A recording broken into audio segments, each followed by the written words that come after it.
person who has been a good worker begins to turn in shoddy work. You can fire him or her, but that really doesn't solve anything. You can berate the worker, but this usually causes resentment.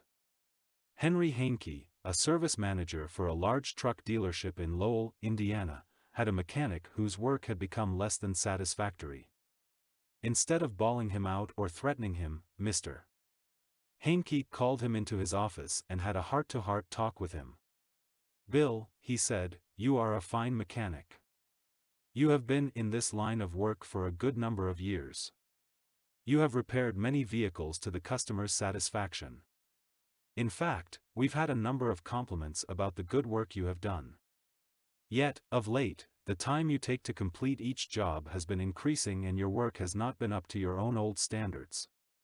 Because you have been such an outstanding mechanic in the past, I felt sure you would want to know that I am not happy with this situation, and perhaps jointly we could find some way to correct the problem." Bill responded that he hadn't realized he had been falling down in his duties and assured his boss that the work he was getting was not out of his range of expertise and he would try to improve in the future. Did he do it? You can be sure he did. He once again became a fast and thorough mechanic. With that reputation Mr. Henke had given him to live up to, how could he do anything else but turn out work comparable to that which he had done in the past? "The average person," said Samuel Vauquelin, then president of the Baldwin Locomotive Works, "can be led readily if you have his or her respect and if you show that you respect that person for some kind of ability. In short, if you want to improve a person in a certain respect, act as though that particular trait were already one of his or her outstanding characteristics. Shakespeare said, 'Assume a virtue, if you have it not.'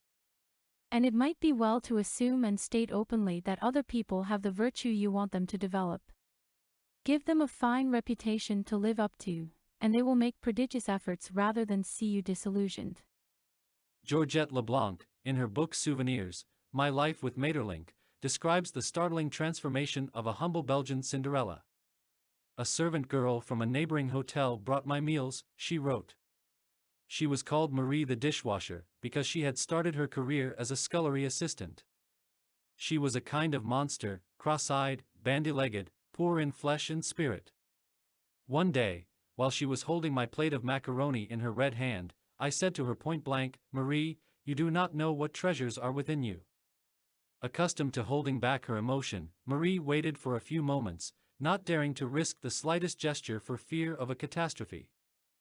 Then she put the dish on the table, sighed and said ingenuously, "Madam, I would never have believed it."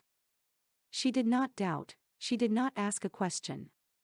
She simply went back to the kitchen and repeated what I had said, and such is the force of faith that no one made fun of her. From that day on, she was even given a certain consideration. But the most curious change of all occurred in the humble Marie herself. Believing she was the tabernacle of unseen marvels, she began taking care of her face and body so carefully that her starved youth seemed to bloom and modestly hide her plainness. 2 months later, she announced her coming marriage with the nephew of the chef. "I'm going to be a lady," she said, and thanked me. A small phrase had changed her entire life. Georgette Leblanc had given Marie the dishwasher a reputation to live up to, and that reputation had transformed her.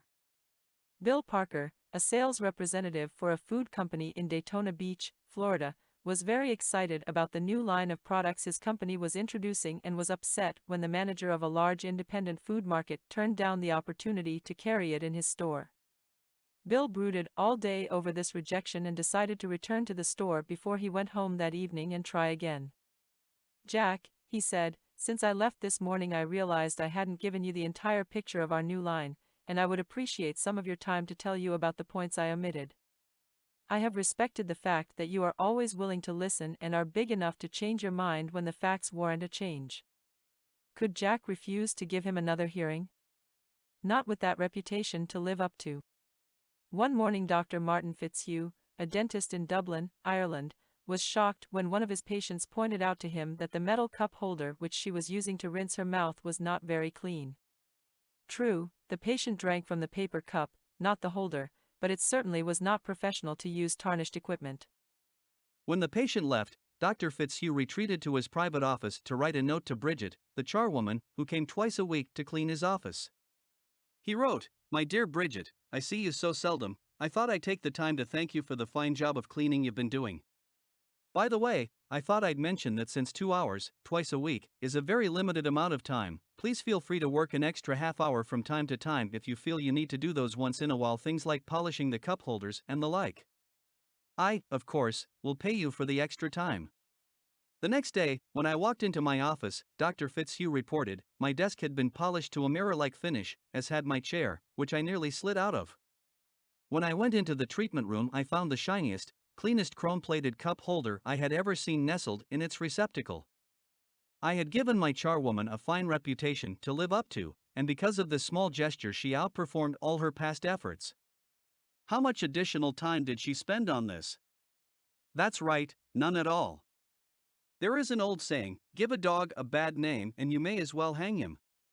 But give him a good name, and see what happens.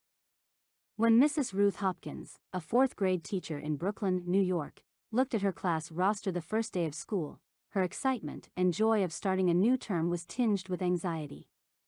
In her class this year she would have Tommy T., the school's most notorious bad boy.